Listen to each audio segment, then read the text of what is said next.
The NBA playoffs are underway. Can we use maths to predict the winner? Keep watching to find out.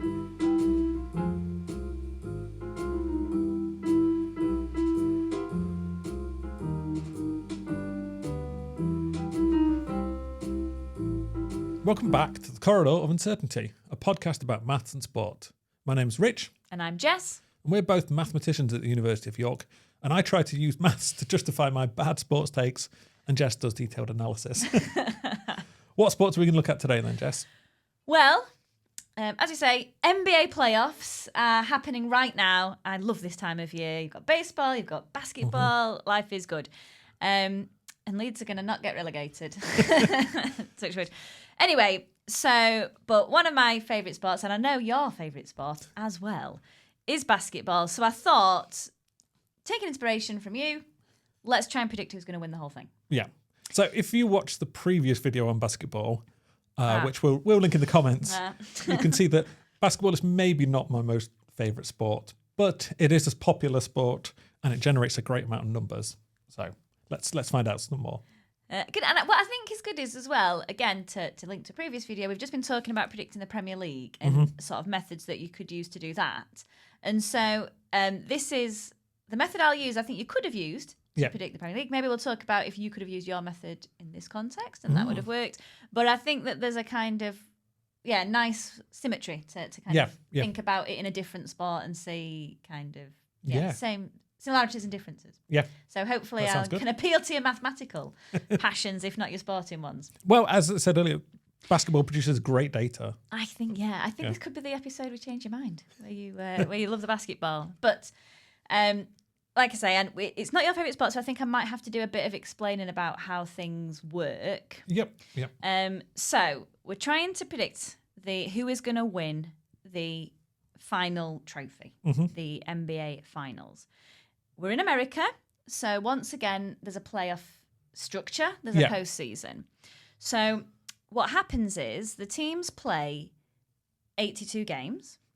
Right. I'll come back to that in a moment. That's the regular season. It determines seedings for a postseason. And then we've flashed this up on screen now so you can see kind of how it works, but you get a seeding and then it's first place 8, blah, blah, blah. Yeah. Each one of those, though, is a best of 7. We'll come back again. Right. Not all of them. Right, we'll come back to that in a moment. But so it's not, when you were simulating Premier League seasons, you knew the remaining fixtures, you knew who was going to play who. They play each other twice in the course of a season, but it's obviously going to be like one more fixture maybe now. This is now trying to take that information from those 82 games and try and predict all these rounds of bests of 7 and then who would progress and then who's going to meet in the final to try and work out the percentage chance of each of the teams of actually winning it. That sounds like I really had the easy job last time. Well, we'll see. We'll come back to that question maybe. So, like we say, this is the kind of structure that we've got. I said I'd come back to, I think maybe now's the moment to talk about it. So there's this thing called the play-in tournament that they brought in. Brought it in for COVID for very good reasons because they had to kind of cut the season short a bit. And so it was a way of going, let's make sure that people who were in with a shot of making the playoffs can still have a shot of making the playoffs. And then actually they thought, you know what, this is not a bad idea. They thought there was some money in it? Yeah, I think that is what they thought. Yeah. As we've talked about before, good thing about playoffs is there's less meaningless games. Yes. So it keeps interest going. So, as soon as you're saying... So now what happens is it used to be the top 8 teams from 2 conferences, we'll come back to that, go into the playoffs and, like we say, play rounds and rounds and rounds and then go through and to the meet in the finals. Now what we're saying is there's going to be 10 teams. Yeah. And the sort of 7, 8, 9 and 10 are going to now have a little mini competition to work out who's actually going to be in position 7 and 8. Okay. Yeah, well, as I say. So I don't know if we need to know the details of all this. I think I'm already losing you, right? But let's leave it at that then. We'll say it's on screen now, so you can hopefully work out how they do that. But they have these one-off games that decide. Right, so they do have some one-offs as well. So this play-in tournament is one-off. Right. Do they call it wild cards or anything like that? Because that's usually... No, it's just called the play-in tournament as opposed to the playoffs. Right, because you play and you playing win to get into the. So win and you're in, I suppose. Yeah, that's it. Win and you're in. Absolutely. No, I think this is going to be important actually coming on, so I will say it. So like we say, you've got 7 through 10. What happens is in the first round of the play-in tournament, 7 plays 8. Yeah. The winner of that game becomes the 7th seed. They've done with the play-in. Win and you're in. They've won a game. Yeah. So they're in. Then 9 and 10 play each other. The winner goes through to the next round, gets the honour of playing the loser of the other game. Right. For the 8th seed. Yeah. Does that make sense? Kind of. So this is how we end up with a 7th and an 8th. So it's not quite win and you're in. It's win and then win another one. And so if you lose, you still get another chance. If you're in 7th or 8th. Right. Not 9th and 10th. Yeah, it makes perfect sense. Win and you're in is right. If you've won, you've got in. Yeah. Okay. So all that stuff happens before you know who 7 or 8 are, and then it turns into the good old days when it's 1 through 8 in a nice structure that we understand. Okay.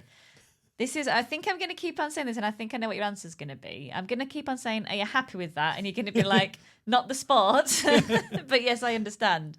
So is that understand clear? this. That's the question I should say. Right, is that clear? Okay, let's rewind a little bit then and just talk about how the league works a little bit more. So there's 30 teams in the NBA. Yep. There is no promotion and relegation. Yep. That's key. That's important. Yep. There's no relegation is very important. So what we're doing is there's 30 teams. They play 82 regular season games. So start doing some mental maths already and working out that's Anyway, we'll come back to that. So they play these 82 games. That determines these seedings, right? Because the 30 teams are split into what's called an Eastern and a Western Conference, 15 teams in each. Right. So they play the regular season to get their 1 through 8 seeding in their conference. Mm-hmm. Then they'll play in that conference, like first plays 8, like I say, win and you go through, best of 7, win and you go through. So eventually you have the Eastern Conference Finals, the Western Conference Finals, and then the winner of those goes to the NBA Finals and becomes the world champions. So they do call it world champions then? We call it world champions. I was wondering about that. There's a little bit of a debate there. There always is. Especially actually in basketball, it's probably the least relevant title because of the popularity of European basketball. There are some good teams. Yeah. And, we'll look at very Luka strong Doncic. leagues. Yeah. Right. Understood? Yep. Now, within those conferences are 3 divisions. So you've got 15 teams in the East, split into 3 divisions, so 5 teams in each division. Right. And they are like geographically located. To say, is that like close. East, West, and Central? They're called things like, Atlantic Division, Central Division, Southeast Division. Right. Yeah. So they are geographically close. And I think I'm right in saying this is typical English person. Yeah. Right? I think I'm right in saying this is harking back to the days. It was the same here with like National League North. Yeah. Like, where actually America's big. Yeah. You want to play your local teams. There's a lot of games that, make Carlisle, Plymouth look like a short trip. So, so how do we work out these 82 games then that we're going to play? Because if it was like football, you'd play the 29 other teams. You'd hope some equal number home and away, and that would be a number of fixtures. But 82 is not going to fit there. No. So what you do is you do play 4 games against the 4 other people in your division, the 4 other teams in your division. So that's 2 home and away? I believe so. Right. Now, there are the 10 teams in the other 2 divisions that you play, some of them 4 times, 6 of those teams, and some of them 3 times. Okay, makes perfect sense, yep. Yeah. And that the ones that you play 3 times, it's done on a 5-year rolling basis. Right. So over the course of 5 years, you will have played. Yeah. Okay. Yeah. That's been, okay. Now it's going to get back normal again. You play the team in the other conference 30 times. Right. Twice. Okay. As in you play you play them twice, so you get 30 games. Right. So that one's Is normal. there any agreement on what these different types of games are called? Because I know in the NFL, nobody can actually agree on what an inter versus intra-conference games are called. Yeah. So. No. Not that I'm aware of. Put in the comments if you know this this terminology. Yeah. Now, like I say, so this is what we're working with. Yeah. that they are not playing a nice round robin tournament. So if, like I say, if you have a look at the the NBA website and see the ranking, like you would look at the Premier League table, like that's what we were doing. If you're going to do this, it's often grouped to East and Western Conference. You can group it by division as well. Yeah. And it's going to be from top to bottom in terms of win percentage, because again, we're in the USA. There's no draws. Yeah. They keep on playing. That's going to be important later. So it's literally like actually to use the expression you've used before. They keep on playing until rains. Someone wins or it rains, because that's baseball. Basketball is less of a risk. The rain isn't the issue. You just keep playing, I suppose, until the electricity runs out. So this will be important later, actually, for something we're going to talk about. So you do get a winner. So it's all on your win percentage. How many games have you won? Because you're not getting 3 points for a win because there's no draw, so it doesn't make sense. And so you can order these teams in terms of the win percentage in the East, the win percentage in the West, and that's going to help us get those seedings for the playoffs. Yeah. Does that make sense? So if I'm looking at who's the best team in the NBA, actually not a straight... we were talking about this before, even looking at the Premier League table... Yeah, because of we talked about, it's only true at the end of the season. Yeah, exactly. Yeah. Who have you got left to play? And the basketball one, I suppose, is I'm a fan of baseball and American football, so it's a similar circumstance. Yeah. But you can never say who the best team is until they win the last game of the season. Yeah. And then they're, in theory, but I'm going to say, the best team. Even when you are looking at those final win percentage at the end of the 82 games, can you say that the person at the top in the East is the best team in the East because they've been playing different opponents? There's definitely... Can you say, there's no way, I think, of comparing, is the best team in the East better than the best team in the West? Well, I think it's calling out for another rating system. Right, exactly. So this is also where my thought process went. So if I'm trying to work out who's the best team, who's going to win, I'm going to try and think about maths where these sorts of questions could perhaps be answered. Where we've talked about this before in a previous episode, the January transfer episode.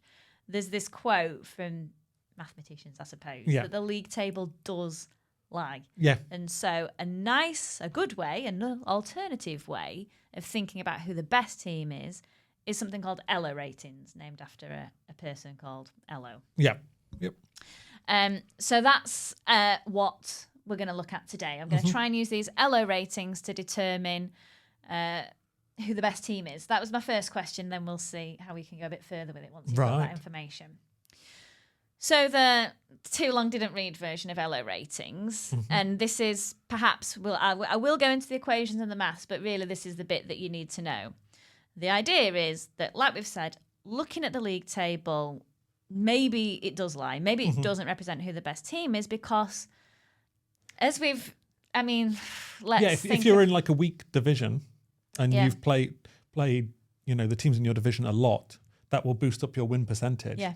But maybe, that whole division is bad. Yeah. And you're playing, other strong teams from other divisions and you're not doing as well. That, it can lie in that way. The win percentage can be misleading. Even in football, European football, like we say, even that table can lie because the two main reasons that people who like Elo Ratings say that the league table could lie is that there's such a random element of sport. We talked about this on this podcast before, that I didn't fully appreciate this until we started really thinking about it, that actually, especially in something low scoring like football, there's a lot of randomness. So things like last minute goals that were deflected, and then that turns a win into a draw, and that's 3 points to 1, and that could be you get anything you would say over dispersed. Yeah, to use a maths word, that is always going to have a large amount of randomness, isn't it? So. Yep. So that's the first thing that they argue, that, actually it's quite random. And so looking at this, it might look like, this team's got loads more points, more points in this table. But actually, when you drill down into the game, it hit a beach ball and yeah. Well, so even in basketball, to reference the previous video, around 10% of games are decided by the final basket. So that's the score differential is reversed by the final scoring event. So that's an element of randomness as well. In that, So I was saying in a low-scoring thing like football, but you're saying even in a high-scoring thing, it can happen as well. So again, maybe about 10% of the time, it might be useful in basketball today. Yeah. So this is an argument for using these Elo Ratings. And the other thing is the opposition strength. Yeah. So like you've said, again, I'm thinking in this football terms as well, especially partway through the season. We don't know who's left. So looking at the league table is a consideration that's not been taken into account. But also, and again, I think this is where there's an overlap with basketball and football. Like, we've looked at Elo ratings in football, and sometimes Celtic and Rangers, like, this is a question that maybe we'll do a different podcast on. If Celtic and Rangers were in the Premier League, where would they finish? Yeah. That's a really great question. Or where would Barcelona be? Yeah. That's what the Champions League tries to answer, right? Mm-hmm. But when you look at rating systems, it's really difficult to understand how good Celtic and Rangers are because of, like you say, the opponents. And now... And Hearts this season, but yeah. If we transfer that across to the NBA, the NBA is more like trying to think of who's the best team in Europe. Yeah. Because they are playing these different numbers of sides. And like you say, you're playing teams in your division. And so if we don't have kind of a measure of the division, what we're going to see. Yeah. So hopefully that was a long... Yes, so it's like the primary league is always having this issue of deciding who is the best. Yeah, as opposed to where that just became what about Celtic and Rangers question for football. So the point of the Elo ratings is that they're trying to get a rating system for teams that's trying to consider those two factors, the random nature of sport and the opposition strength, trying to consider that kind of optimally. Yeah. Okay? So... this person, Elo, in 1978, developed this a way to measure relative strengths. Okay. So was Elo developed for chess, or was it just widely? That is what this may be put in the comments. This might be one of those myths, but I believe it was developed for chess. Yeah. Where you can have a stalemate, can't you? But it does tend to be. There's a winner or a loser. It's widely discussed in chess, isn't it? That the Elo ratings of chess players are like their primary thing that they use to consider and I them. think it's a bit like tennis, chess. It's these things where you don't... We've just talked about a nice round-robin structure where everybody's playing everybody and you can kind of work out who is the best.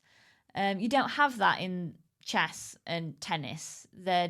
Because you're not necessarily playing... Might not enter into some tournaments, might enter others. So you need to consider it, So I do believe it came through in chess when there was this idea of trying to think of world rankings, but everybody isn't playing everybody, so how can we take this into account? Although I would argue that chess is not random. No, we talked about this before. It's like there's no randomness in chess, it's complete skill. You can have a bad day, but it's... Yes, there's going to be... Every move is deliberate. Yeah. That is more about how everybody hasn't played everybody, so we want to take into account opposition strength. Okay, so...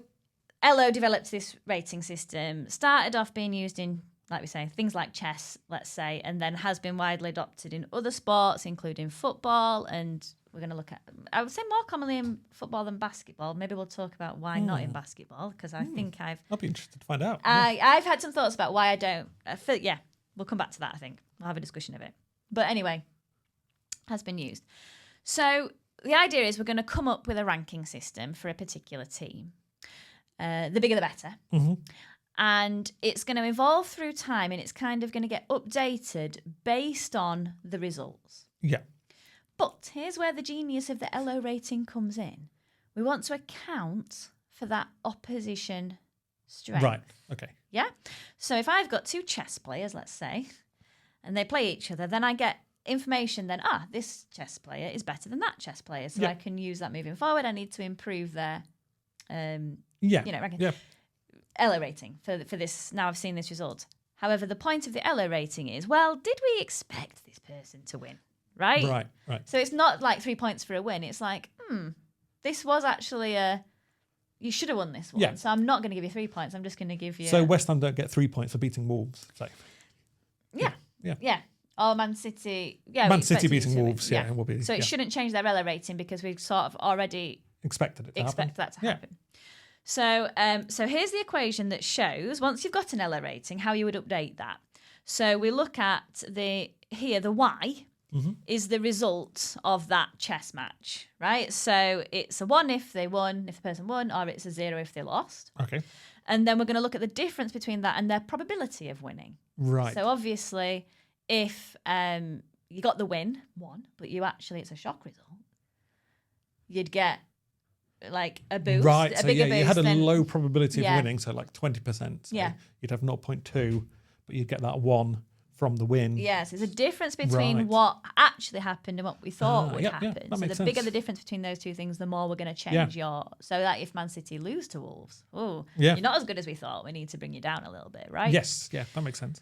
So that's what this equation is here. And there's a number so it's that difference and it's multiplied by a number. This is, in my opinion, somewhat arbitrary. Mm-hmm. It's a learning rate. So the bigger this, so like we've said, if you look at the difference between 1 and 0.8, and I want to update your rating, it's just like, what scale are we talking about here? So that's the sort of arbitrariness about it. So what I'll say is, traditionally everyone starts on 1,000. Right. And then we see a match, and then we're going to update it. So you pick this number that's going to be like, if I'm updating it by 0.8, that's a bit ridiculous. It's going to be slow to get to a true value. So it tends to be that they multiply it by 20, because that gives you like what traditionally seems to be a boost. Yeah, relative 2%, I suppose, isn't it? But we could change that if we wanted to. And like I say, I'm calling that a learning rate, because if that's small, it means it's going to take a while to get to a certain level. And if that's big, it's going to quite wildly fluctuate from game to game. Yeah. Okay.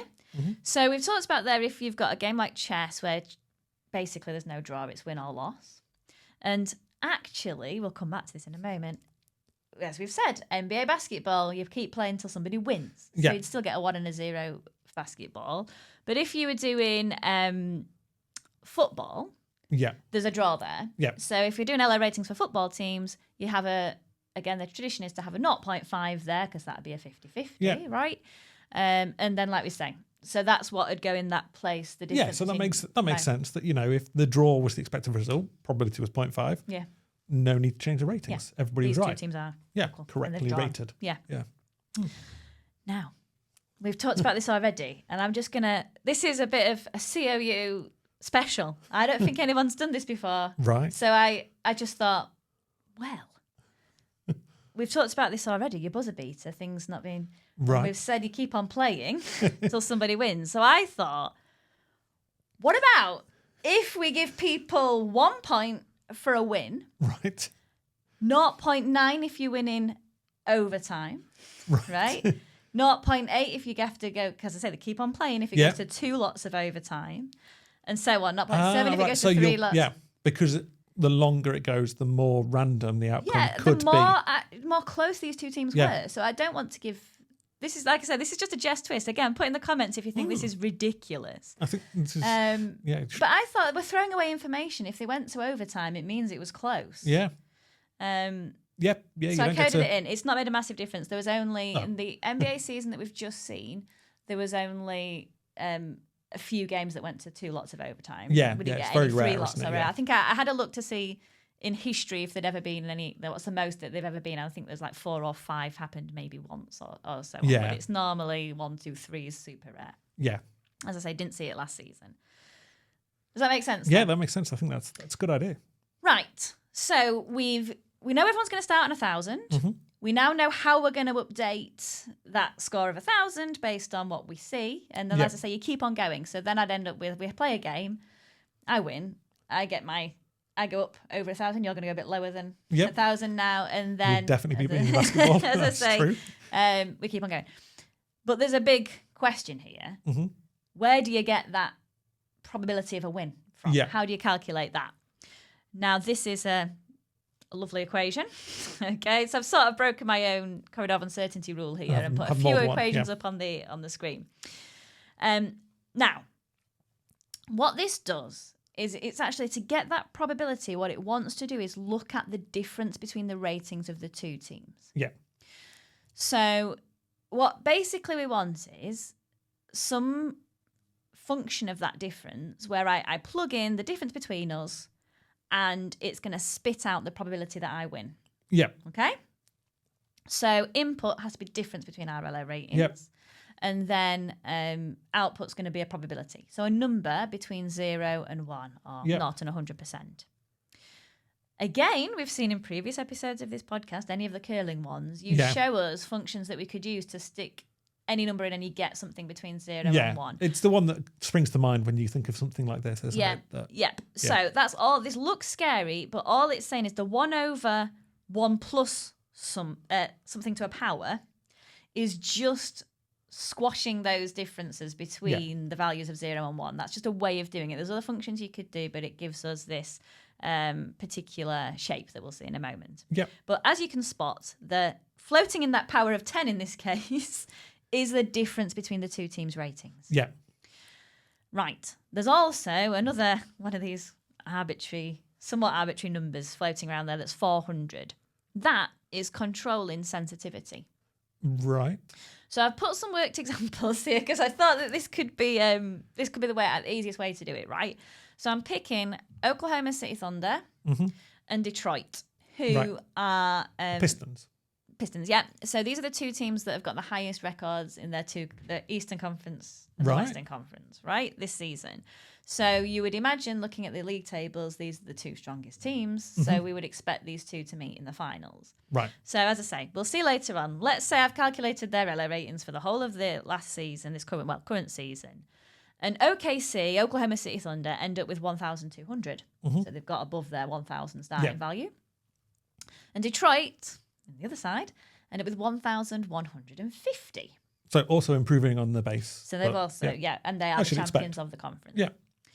Now, they've got a difference of 50 there. Yeah. So if I plug them into that equation, it gives me about 57% chance of Oklahoma winning and necessarily 43% chance of Detroit winning that game. So that difference of 50 has boosted up by 7. Yeah. Down by 7. Make sense? Yeah. If instead of where that 400 is, like I say, there's this, it's a parameter that controls the sensitivity to that difference. So it's a difference of 50. What does that mean? If I make that, let's half it, right? 200 instead. So if I now divide by a smaller number, then having a difference of 50, it's more sensitive to it. So I go rocketing up to 64% now. Right. And then, like we say, down the other way. Yeah. So it's again these slanted S-shaped curves that come up commonly in this sort of area where we have, you can control the rate of growth, we'd call it, how steep that slope is. And this is what the sensitivity does, is it changes how steep that slope is, how quickly the advantage for one team grows as much as the difference grows. Yeah, exactly. Okay. And like I say, when I don't like using the word arbitrary, but what I mean is once you've made a choice that everyone's going to start on the number 1,000, and like we say, these other things have to kind of fit in with that. Well, we can call it a convention. Yeah, if that makes it sound more like... That's it. It's not arbitrary, it's the convention. Is the 400 related to the 20, or are those independent choices? Good question. They're related. And so what I'm going to say is I've put a plot here where I show you the 400 is in black. So that's, like I said, the convention. That's what tends to be used, certainly in football. And then I've shown you what it'd be like if we went with the 200. So like we say, more sensitive, deeper jump with those smaller differences. And then blue if it's 800. So again, you've got to have a massive difference. So it's like the choices are still allowing for, if there's a big difference in the ratings, if one team is much stronger, that other team could still win because it's sport. Yes. So you're not saying it's definite that one team is going to win, but it's, that makes sense. Absolutely. Okay.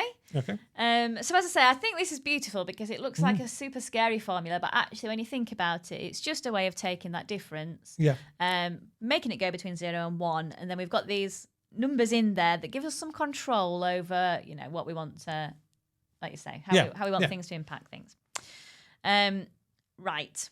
Final little example I've got is we could do a whole many episodes of the podcast on the home advantage. Yeah. But it is shown that actually, unlike chess, where we saw this was developed, the home team wins more than the away team. Yeah.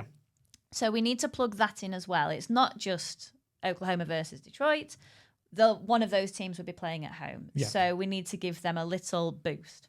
I scoured the literature. So as I said, didn't find a lot of people doing Elo ratings in the NBA or basketball. So we'll come back to that later. Because I was trying to think, has somebody, what are these values? What are they using them for? I kind of know these are the ones that are used in football because we've done some stuff with this. But what is it in basketball? And I couldn't really find too much, so I've just gone with these numbers. So as I say, they're going to do this a lot today. Future work. Actually do some work in what these parameters should be for the NBA. But I was trying to see, has somebody found the boost for the home advantage, in football or basketball? And I found one person who'd got a home advantage in basketball, and it worked out the value, right? Yeah. To cut a long story short, the value that you get gives you about a 20-point boost. Right. So we've just said the difference between those two teams was 50, and we've talked about what that might look like in terms of the equation. Then playing at home would give you an extra 20 points as well. Does that make sense? It could be 1170 versus 1200 then, or 1220 versus 1150. Yes. Yeah. Okay. Yep. Yeah. Does that make sense? For this example, yeah. So that's what it would be, right? But so I calculated what the home advantage was in the previous season and found that I think that should be more like 40. Right. About a 40-point boost, for this past season. So that's what I've used. And though, as I say, when I looked in the literature, I did seem to see that the values tend to be in this 20 to 40 range. So we've gone with, this is, again, future work, but I just did it on this season, and I think the data's telling me that maybe 40 should be the number. So that's what I've used.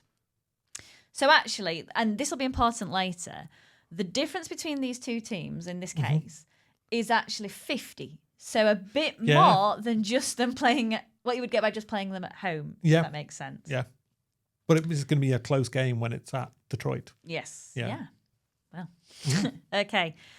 So like I say, now if we plug in, so we had that 57% when we divided by the 400. Now if we plug in the 40% boost, was taking us up to, as you can see, 63% winner. So from 57 to 63. Yeah. So like I say, it's just a little bit less than the boost. That's the 50. That's the difference between them. Okay. Yeah. Does that all make sense then? Yes. Yeah. So just to summarise, we've got these equations that take an Elo rating and update it based on a result. Yeah.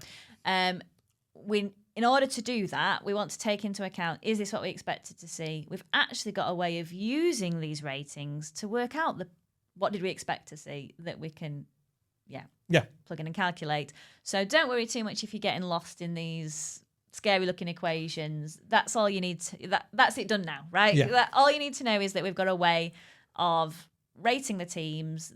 Everyone starts at 1,000. It gets updated based on results. And it's taking account of the randomness and the strength of the team and the opposition. Yeah. Okay. That makes sense. Okay. So we've got our rating system. We know how everyone's going to start at 1,000 and we're going to update it. Okay. So that's what I did for this season that we've just had, those 82 games for every single team. And I've plotted it on a graph so we can see how these things evolve. Right. So as you can see on the left, everyone's starting at the 1,000. I've put a dashed line across so you can see what happens. And we can see up at the top there, we've got the San Antonio Spurs. Not mentioned them yet today. Oklahoma City Thunder just underneath them. So some teams really started well. Is that the Oklahoma City started really well? Basically. Yeah, there was talk. Always going up. Yeah, there was talk at the start of the season, like they're going to break the record for the most ever wins in a season. They're doing amazing because you can see basically, no losses. Yeah. Basically, if it's always going went up, on a I'm massive guessing win it's streak. Always wins. Yeah, and then some teams not doing so well. Well, this is important as well. So I think let's if have a look at the end there. So zooming in, you've got there's a question that I'm doing a bit of a mini advert. So we'll have a discussion about this. We've already alluded to it. Yeah. We've got the Spurs and Oklahoma City Thunder. They're both from the Western Conference. Yeah. Up at the top there with their Elo ratings, separate clear water between them and the Detroit Pistons and the Boston Celtics, which are the top two teams in the Eastern Conference. Yeah. We've heard Detroit already. They have just gone slightly higher than the Celtics there. Then there's a bit of a gap to the Denver Nuggets. And then there's this bunch, more bunching, three teams on top of each other. Yeah. So this table's sorted by the... This Elo table or is the win percentage. The table is sorted by that final Elo rating, so where they all ended up at the end of the season. So there is a bit of a win percentage lying there. Yeah, I've also I think got it by the win percentage to show you as well, because I knew you were going to ask that question. And the reason that I've highlighted those teams in blue and green is because they had the same win percentage, but they were from opposite conferences. So I thought that would be quite interesting to compare. And we see that in both cases, so the Knicks and the Lakers had the same win percentage, and the Knicks have just got a slightly higher Elo rating. Yeah. 1,108 versus... Yeah, so in terms of the game, it's going to make it basically a toss-up still. Yeah. It's going to be decided by who's at home. Yeah, it will. Absolutely, yeah. But if then these the Spurs... two make the final. Yeah, so the Spurs have a slightly lower win percentage, very slightly lower win percentage than OKC. Yeah. But better ELO. So they are the better team, despite not winning as many games. Well. Interesting. The interesting thing is, again, as I say, this is a bit of a mini advert. So the Cleveland Cavaliers and the Houston Rockets had the same win percentage. The Cleveland Cavaliers are in the East. The Houston Rockets are in the West. There is a bigger difference between them. So suggesting that the Cleveland Cavaliers are better than the Houston Rockets. So in both of these cases, the Eastern Conference team with the same winning percentage has come out with a higher Elo rating. Right. Is that the general perception then, that the Eastern Conference is the stronger, or? So right. So I was going to say, by looking at that, it makes it sound like the Eastern Conference is better. But the general consensus is West is best. Right. Is that because it rhymes? Or? But I think where that comes from is that they think, and I've put the bookies odds at the end. So I should say, again, the corridor of uncertainty in no way endorses gambling. And I've deliberately... what was I looking for? I've picked one bookie. I know nothing about them, and basically taken their odds to win the whole thing. A big part of why we don't endorse gambling is we have no understanding. I've got no understanding of it. I've converted the. I mean, I don't even understand odds, right? I was like, give it to me as a percentage. So I've converted it to the bookie's percentage chance of these winning. Right. To be clear, all of the stuff I'm talking about today, it's all. Even though we're in the NBA playoffs right now, and we know kind of some of the stuff that's happened. I didn't think that was as fun as being from the 82 games to try and predict all that stuff that comes and work out who wins. So these are the bookies' odds when that was true. So when we knew the results of the 82 games, but we hadn't started the play-in tournament yet. So these will have changed now if you look. Yeah. But that's really interesting. That's such a favourite, and actually they're not maybe the best team. OKC, that is, Yeah, so but like a mass. They've got a 47% chance, according to these bookies, of winning the whole thing, which I think is way too high. You think of all at this point in time, you've got 20 teams still in the mix, right?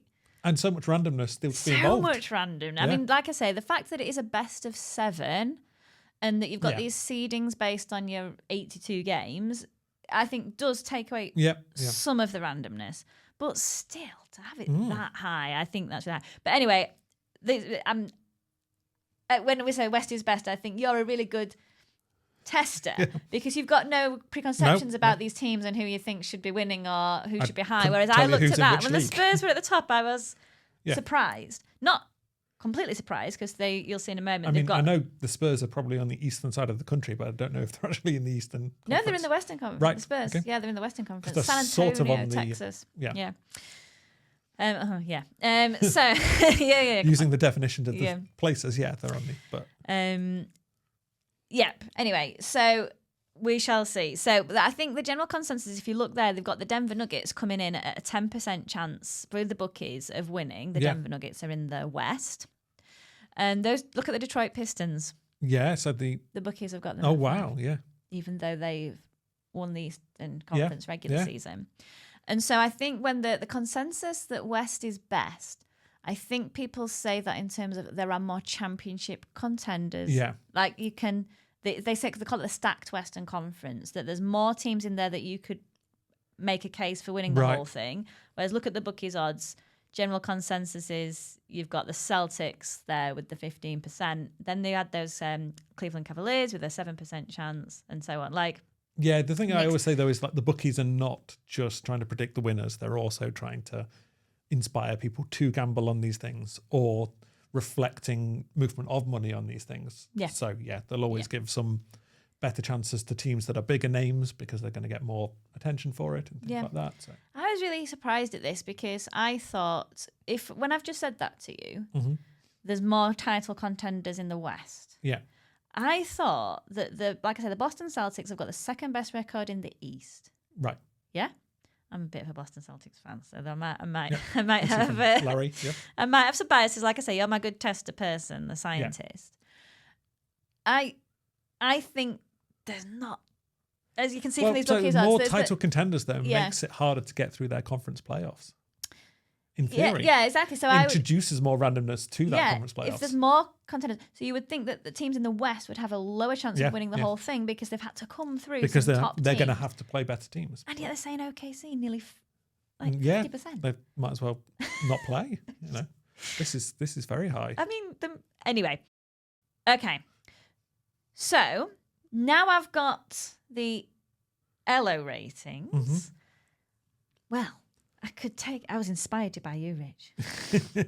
I saw you simulating the rest of the Premier League season, and I thought, well, I've got the Elo ratings at the end.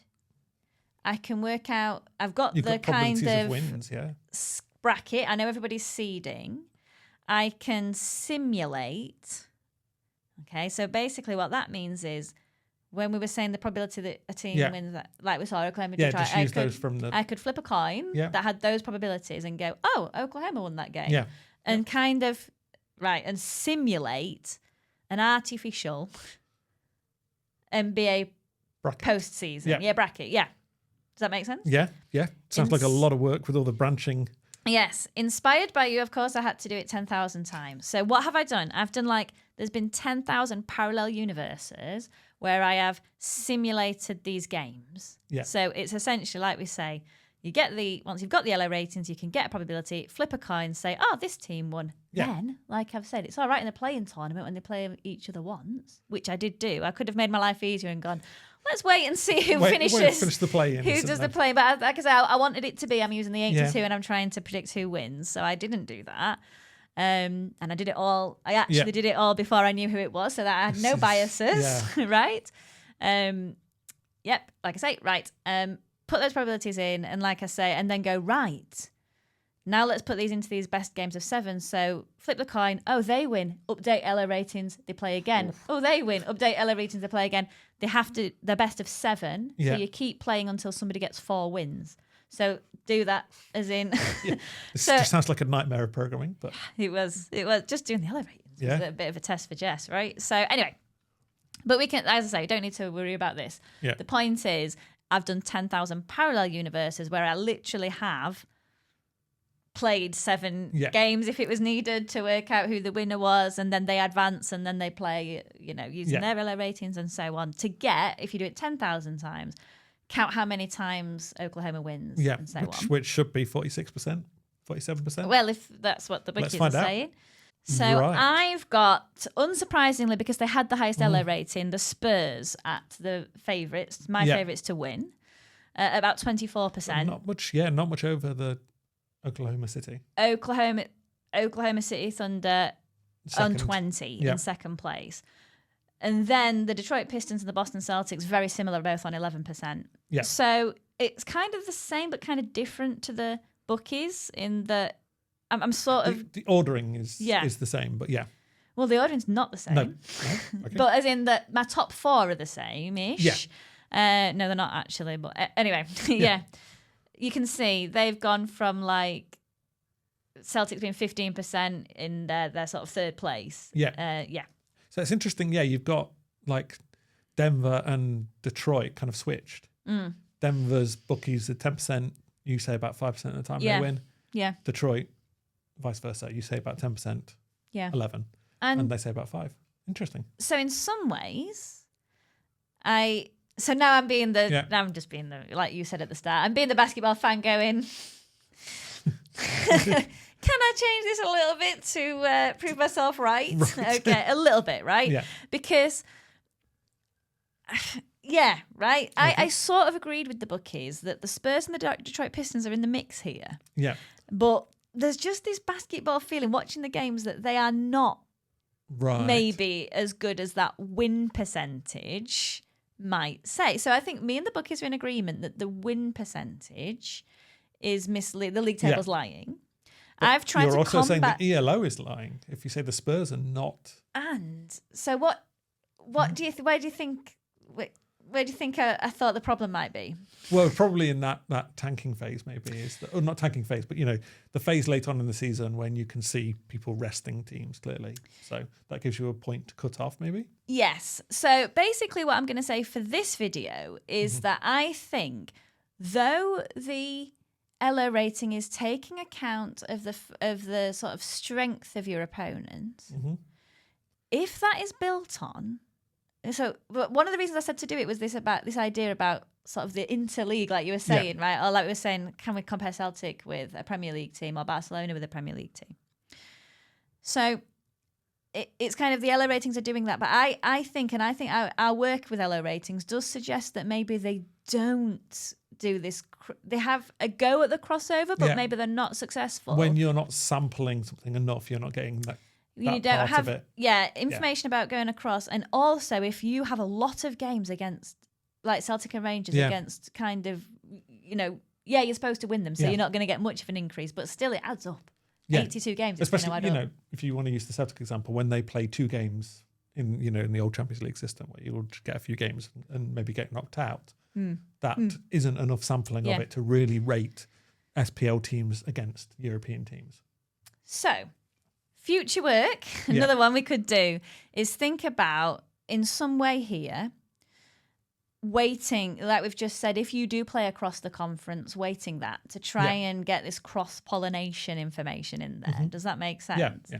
Again, you'd have to investigate how to impact that. Yeah. But I'm saving that for future work. So what I thought I would do is adjust the Elo rating based on the toughness of your schedule. Right. Let's go right back to the start. You're not playing. Adjust your Elo rating on the basis of your own bias. No.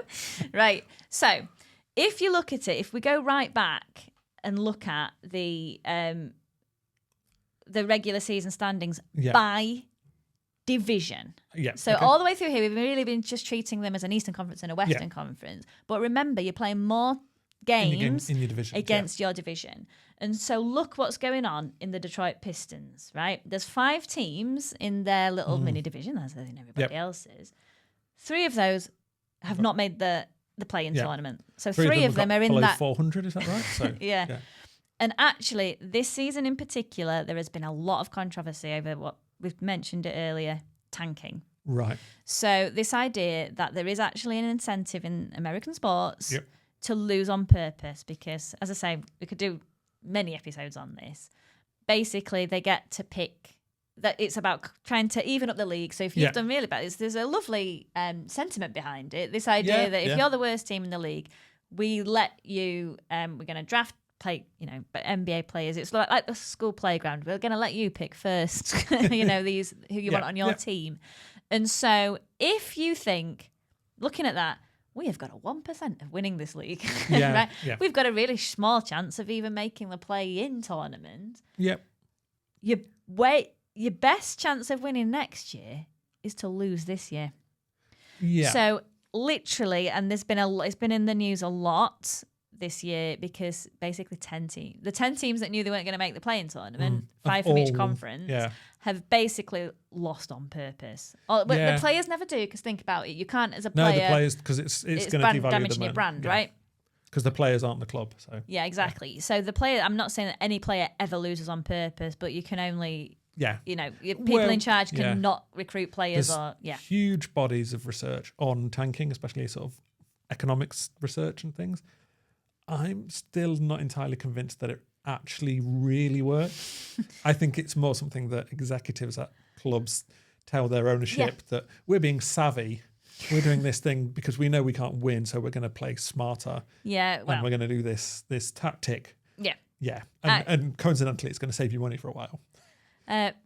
So, as I say, I think so. Again, we could do a whole episode on this, but basically, it's been in the news a lot this year because they have. So many teams have done it, and the NBA commission, the person in charge of the NBA, has basically gone, we need to look at this because it's not good. Like as I say, it's coming from a great place. Like we want to make it fair and let you pick first in the playground, but we didn't want you to start losing on purpose, because who is a fan of that team? No, like the Washington Wizards. What, you're gonna turn up and pay money to watch?